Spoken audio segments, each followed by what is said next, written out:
তুমি আমার কোথায় নিয়ে এলে ভাই মাহাদি? এখানে তো আমি কাউকে দেখতে পাচ্ছি না। আরে ভাই ওমর, এখানে তো আমি কাউকে দেখানোর জন্য তোমায় আনিনি। আমি এখানে তোমায় এনেছি একটা পোড়া বাড়ি দেখানোর জন্য। ওই দেখো ওমর, গভীর জঙ্গলের ভেতরে একটা পোড়া বাড়ি। আমি একজনকে বলতে শুনেছি ওই পোড়া বাড়ি নাকি এক রাজার ছিল। ওখানে নাকি সোনা গহনা হিরে জহরত সবকিছুই আছে। কিন্তু ভাই ওমর, সেই পোড়া বাড়িতে কেউ যাওয়ার সাহস পায় না। তুমি এসব কি বলছো ভাই? তাহলে তুমি আমাকে এখানে কেন এনেছো? আমার তো খুবই ভয় করছে মাহাদি, আমি চলে যাবো এখান থেকে। এই তোমার সাহস? তুমি না সব সময় বলো যে আল্লাহ তাআলাকে ভয় পায়, সে দুনিয়ার আর কোনো শক্তিকে ভয় করে না, আর এখন কিনা তুমি ভয় পেয়ে গেলে? আরে তাই তো, আমি তো এতদিন ধরে সব সময় মাহাদিকে সাহসের কথাই শোনাতাম। আর যদি আমি নিজেই ভয় পেয়ে যাই তাহলে তো আমি ওর কাছে হেরে যাব। না না না না, ভয় পেলে চলবে না। ওকে এখন কিছু একটা বলতেই হবে, ওকে বোঝাতে হবে যে আমি ভয় পাই না। হ্যাঁ ভাই মাহাদি, আমি তোমার সাথে মজা করছিলাম। যতক্ষণ আমার সাথে কালিমা শাহাদাত লা ইলাহা ইল্লাল্লাহ মুহাম্মাদুর রাসূলুল্লাহ আছে ততক্ষণ পর্যন্ত আমি আল্লাহ ছাড়া আর কোনো অপশক্তিকে ভয় পাই না। তাহলে চলো ভাই ওমর, আমরা ওই পোড়া বাড়িতে যাই। মানে ভাই মাহাদি, আজ না গেলে হয় না? আমি আরো বেশি করে প্রিপারেশন নিয়ে আসতাম। এই ধরো সোনা গহনা যদি পাই তাহলে তো সেগুলো রাখার জন্য একটা বস্তারও দরকার আছে। আমরা কিছু বস্তা নিয়ে আসতাম আর কি। তুমি যে কি বলো না ভাই ওমর, বস্তা তো আমি আগে থেকেই নিয়ে এখানে রেখে দিয়েছি। ওই দেখো, ওইখানে বস্তা। এই কথা বলে মাহাদি আর ওমর রওনা দিল সেই পোড়া বাড়ির দিকে। কিছু দূর যেতেই ওমরের গা কেমন জানি ছমছম করতে লাগলো। কোথাও কোনো জনমানব নেই, শুধু দূর থেকে ভেসে আসছে কিছু শিয়ালের হুক্কা হুয়ার ডাক। ভাই মাহাদি, তোমার কি ভয় করছে? না ভাই, তুমি আছো না আমার সাথে, এজন্যই ভয় করছে না। আরে এই মাহাদি যে কি বলছে না, আমি তো নিজেই ভয় পাচ্ছি। ওকে আবার কি করে বাঁচাবো?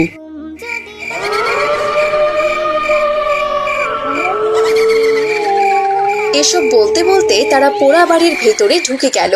তারা পোড়া বাড়ির ভেতরে গিয়ে দেখলো অনেকগুলো ভাঙাচোরা রুম পুরো মাকড়সার দখলে চলে গেছে, আর শুধু ভাঙাচোরা কিছু জিনিসপত্র নিচে পড়ে আছে।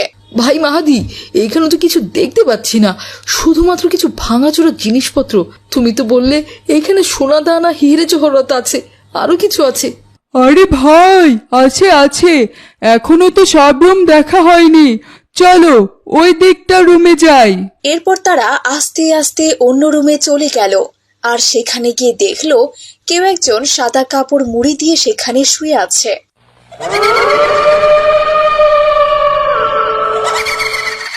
ভাই মাহাদি, ওইটা দেখো, ওইটা কি শুয়ে আছে? ভূত ভূত ভূত, পালাও ভাই ওমর, এখান থেকে পালাও।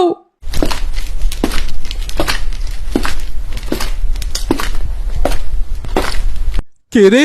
কে এখানে? কে আমাকে ডিস্টার্ব করতে এসেছে? সারাদিন ডিস্টার্ব করেও কি তোদের শান্তি হয়নি? আমি পাগল বলে কি তোরা আমাদের ঠিকমতো ঘুমাতেও দিবি না? দাঁড়া দাঁড়া, আজ তোদের আমি দেখাচ্ছি মজা। এই বলে পাগলটি মাহাদি আর ওমরের সামনে দাঁড়িয়ে পড়ল। কি রে, তোরা এখানে কি করছিস? কেন এসেছিস এখানে? আমি হচ্ছি কামড় পাগল, সবাইকে শুধু কামড় দিই।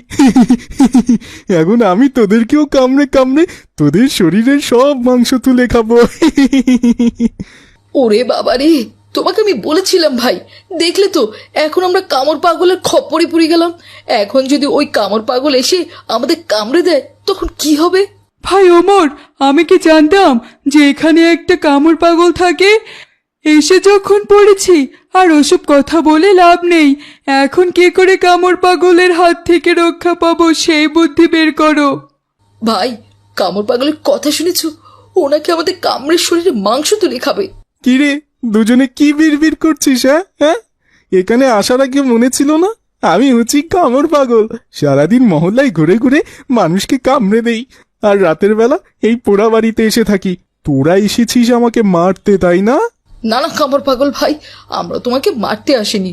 আমরা শুনেছি এই পোড়া বাড়িতে সোনা গহনা হিরে জহরত পাওয়া যায়, এর জন্য সেগুলো নিতে এসেছিলাম আমরা। কি বললি? এই পোড়া বাড়িতে সোনা গহনা হিরে জহরত পাওয়া যায়? হ্যাঁ, তোরা তো দেখছি আমার চেয়েও বেশি পাগল। এখানে যদি ওসব থাকতো তাহলে তো আমি পোড়া বাড়ির রাজা হয়ে যেতাম। তোরা এখানে কেন এসেছিস? হ্যাঁ হ্যাঁ, সোনা গহনা আর হিরে জহরত খুঁজতে? আমি ঠিক বুঝে গেছি, তোরা আমাকে মারতে এসেছিস। আজ আমি তোদেরকে ছাড়বো না, তোদেরকে তো আমি কামড়ে দেব।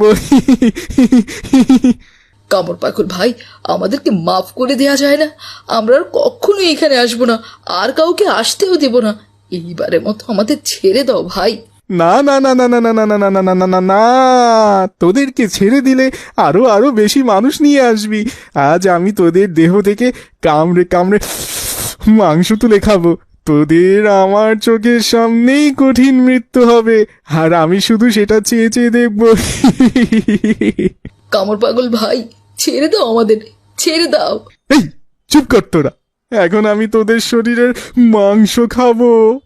এই কথা বলে কামড় পাগল যেই না ওমর আর মাহাদিকে কামড় দিতে গেল, অমনি দুজনে চিৎকার দিয়ে উঠল। বাঁচাও, বাঁচাও আমাদের, আম্মি জান, আম্মি জান। বাঁচাও, বাঁচাও আমাদের। এ কি বাবা উমর, কি হয়েছে তোমার? তুমি এভাবে চিৎকার করলে কেন? কামর পাগল, কামর পাগল আমাদের কামড়ে দেবে। কি বলছো বাবা? কামড় পাগল? এটা আবার কি? ও, ওই যে সামনে দাঁড়িয়ে আছে। বাবা উমর, ভালো করে দেখো, ওইটা তোমার আব্বু জান। ওটা আব্বু জান? তাহলে কি আমি স্বপ্ন দেখছিলাম? হ্যাঁ বাবা, তুমি স্বপ্ন দেখছিলে। এইখানে কোনো কামড় পাগল নেই। সারাদিন আজে বাজে চিন্তা ভাবনা করো, এর জন্যই তোমার স্বপ্নের মধ্যেও ওইসব ছাগল পাগল চলে আসে। এখন ঘুমিয়ে পড়ো বাবা, কোনো ভয় নেই। ওদিকে মাহাদির বাবা মাহাদিকে বলল, খারাপ স্বপ্ন তো দেখবেই, কতদিন বলেছি ওসব পাগল ছাগল বরকার চিন্তা ভাবনা ছেড়ে দাও, কিন্তু কে শোনে কার কথা? সব সময় সারাদিন ওসব চিন্তা ভাবনা করতে থাকে, এজন্যই তো রাতে ওসব পাগল ছাগল স্বপ্নের ভিতরে চলে আসে। এই বাড়িতে কোনো কামড় পাগল নেই, এখন ঘুমিয়ে পড়ো তো, মাঝরাতে ডিস্টার্ব করা শুরু করেছে। আচ্ছা ঠিক আছে বাবা। এরপর মাহাদির বাবা মাও সেখান থেকে চলে গেল। তার মানে এটা স্বপ্ন ছিল? কাল সকালে এই বিষয়ে ওমরকে বলতে হবে। আরে, এইটা কি তাহলে সত্যি স্বপ্ন ছিল? কালকে মাহাদিকে গিয়ে এই ঘটনাটা বলতে হবে। এভাবে তারা সেদিন রাতে ঘুমিয়ে পড়ল। পরদিন সকালবেলায় মাহাদি রওনা দিল ওমরের বাড়িতে, আর ওমর রওনা দিল মাহাদির বাড়িতে। পথেই দুজনের দেখা হয়ে গেল। আরে ভাই মাহাদি, তুমি? আমি তো তোমার বাড়ির দিকে যাচ্ছিলাম। তোমার সাথে ইম্পর্টেন্ট কথা আছে ভাই ওমর। আমারও তোমার সাথে ইম্পর্টেন্ট একটা কথা আছে, চলো গাছের নিচে গিয়ে বসি। এরপর দুজনে খেলার মাঠের গাছের নিচে গিয়ে বসে পড়ল। ভাই ওমর, কাল আমি একটা ভয়ঙ্কর স্বপ্ন দেখেছি। আমিও তো একটা খারাপ স্বপ্ন দেখেছি ভাই মাহাদি। আচ্ছা, তুমি কি দেখেছো? ঠিক আছে, আগে তোমারটা বলো ভাই।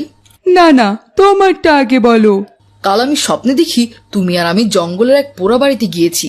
কি বলো ভাই ওমর? আমিও তো দেখেছি তুমি আর আমি সেই পোড়া বাড়িতে গিয়েছি, আর সেখানে গিয়ে দেখেছি একটা কামড় পাগল সাদা কাপড় মুড়ি দিয়ে শুয়ে আছে। আরে ভাই, আমিও তো একই স্বপ্ন দেখেছি। ওই কামড় পাগলটা এসেছিল আমাদেরকে কামড়ে দিতে ভাই ওমর। আমিও তো সেটাই দেখেছি।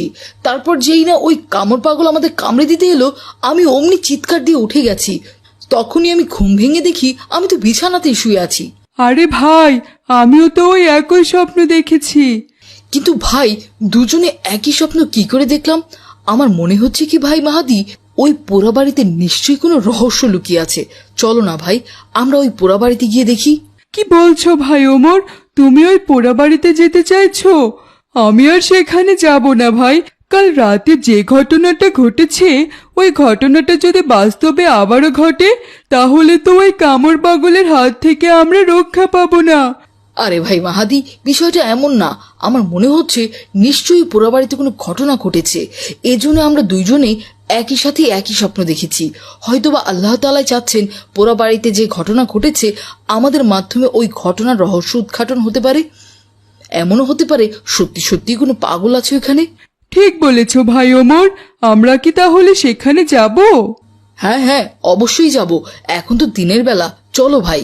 এরপর মাহাদি আর ওমর সেই পোড়া বাড়িতে সত্যি সত্যি চলে গেল, আর সেখানে গিয়ে দেখে সত্যি সত্যি একজন পাগল শুয়ে আছে। তার পুরো গায়ে রক্ত লেগে আছে, কেউ তাকে মারধর করে এখানে ফেলে রেখে গেছে। দেখেছো ভাই, এখানে তো সত্যি সত্যি একজন পাগলকে দেখতে পাচ্ছি। আমার মনে হচ্ছে কি ভাই মাহাদি, লোকটা বিপদে পড়েছে, ওর পুরো শরীর থেকে রক্ত পড়ছে, ওকে আমাদের সাহায্য করতে হবে। এরপর মাহাদি আর ওমর ওই লোকটাকে ধরে হাসপাতালে নিয়ে গেল। তারপর ওরা জানতে পারলো ওই লোকটাকে মেরে ওর ভাইয়েরা জায়গা জমি সবকিছু দখল করে নিয়েছে। তারপর তারাই তাকে পোড়া বাড়িতে ফেলে রেখে গেছে। কিন্তু লোকটি ছিল অনেক আল্লাহওয়ালা, এজন্যই হয়তো আল্লাহ তাআলা তাকে সাহায্য করেছে। এরপর মাহাদি আর ওমর লোকটিকে সুস্থ করে তুলল। এরপর তারা সবকিছু পুলিশকে জানালো।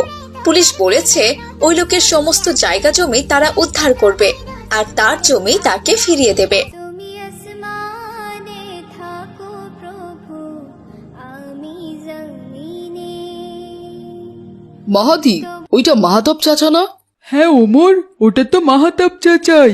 দেখেছো চাচা কেমন মন খারাপ করে বাড়ি ফিরছে? চাচার বড় মেয়ে মারিয়া তো বড় হয়ে গেছে, তাকে তো বিয়ে শাদী দেওয়া দরকার। আর তার ছোট মেয়ে মাইশা তো মাদ্রাসায় পড়াশোনা করছে। চাচার তো বাড়ি আর এক টুকরো জমি ছাড়া আর কিছুই নেই। সারাদিন অন্যের জমিতে দিনমজুরের কাজ করে। আজ মনে হয় চাচার সেই কাজটাও জোটেনি, সেজন্যই মন খারাপ করে বাড়ি ফিরছে। ঠিকই বলেছো মাহাদি, এই মহল্লার সব থেকে গরিব মানুষ হচ্ছে মাহাতাব চাচা। আমাদের মহল্লার সবারই উচিত তাকে সাহায্য করা। মাহাদি আর ওমর যখন এসব কথা বলছিল, তখন সেখানে হাঁটতে হাঁটতে মাহাতাব মিয়া চলে এলো। আসসালামু আলাইকুম, কেমন আছেন?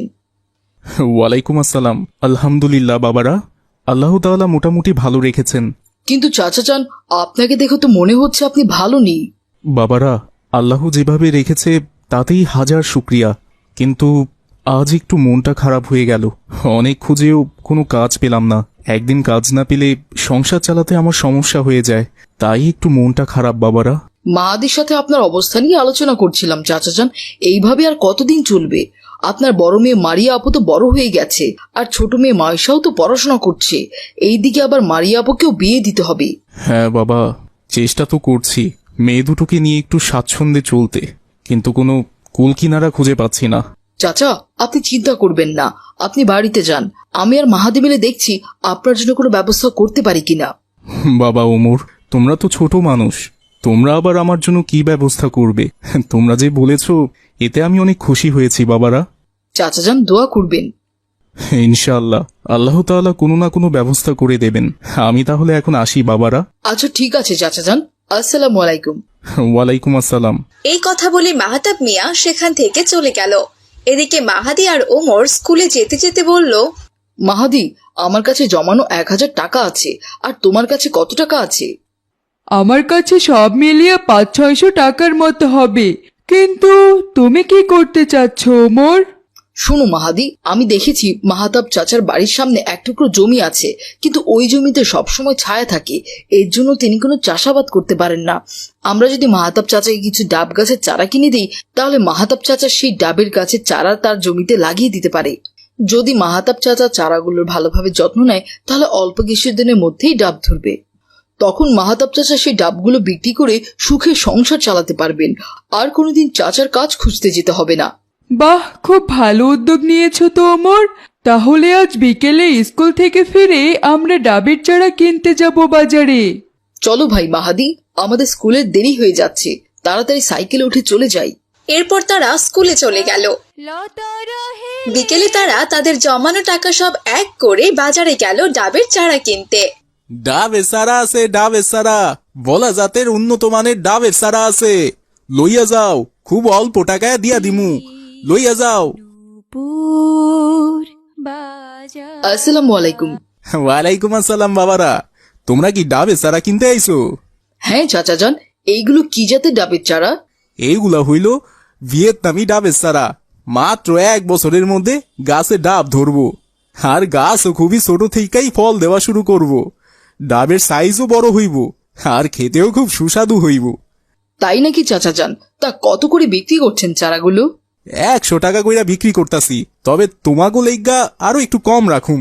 বলো তোমরা কয়টা নিবা? আচ্ছা চাচা যান।